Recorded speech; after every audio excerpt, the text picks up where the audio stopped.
ఇహలోక తండ్రిని మనం విడిచిపెట్టడం లేదు, కానీ పరలోకపు తండ్రిని మనం కాదంటున్నాం. ఓటు హక్కు ఇచ్చి నిజంగా కొన్నిసార్లు అనుకుంటాం, ఎందుకు ప్రభువా నీ మీద తిరగబడతామని తెలిసి కూడా ఎందుకు ఇచ్చావు తండ్రి? ఎందుకు ఓటు వినియోగించుకోవటానికి మాకే హక్కును విడిచిపెట్టావు? ఎందుకు ఇంతగా ప్రేమించావు? చదువునానా. కొన్ని దినములైన తరువాత ఆ చిన్న కుమారుడు సమస్తమును కూర్చుకొని దూరదేశమునకు ప్రయాణమైపోయి, ఇప్పుడు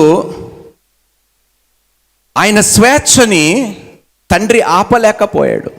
స్వేచ్ఛ ఇచ్చిన తర్వాత దేవుడు తిరిగి ఆ స్వేచ్ఛకి అడ్డుపడాడు. మిమ్మల్నే నిర్ణయించుకోమంటున్నాడు. మీరు నాతో ఉంటారా, నన్ను కాదని వెళ్ళిపోతారా? ఆ ఓటింగ్ హక్కు నేను మీకే ఇచ్చాను. మీరు మీ ఓటుని ఏ విధంగా వినియోగపరుచుకుంటారో దాని పరిణామాలు మీరు పొందుకుంటారు, అనుభవిస్తారు. ఆ కుమారుడు ఓటు వేసుకొని, నా తండ్రితో నాకు ఇంకా పని లేదు, నా వాటా నాకు ఇచ్చేస్తే ఏదో నా బ్రతుకు నేను బ్రతుకుతానని చెప్పి వెళ్ళిపోయాడు.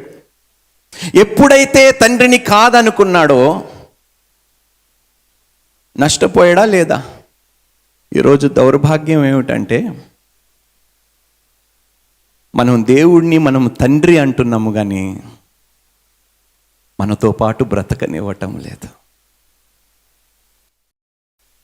ఆయన దేవుడు, ఆయన తండ్రి, పరమ తండ్రి అని అంటున్నాము, కానీ మన జీవితాల్లో ఓటు వేసేసి నువ్వు అక్కడే ఉండు ప్రభువా, నా జీవితంలో మాత్రం జోక్యం చేసుకోవద్దు అని తప్పిపోయిన కుమారుడు వలె మనం ఓటు వేసుకున్నాం ఈరోజు.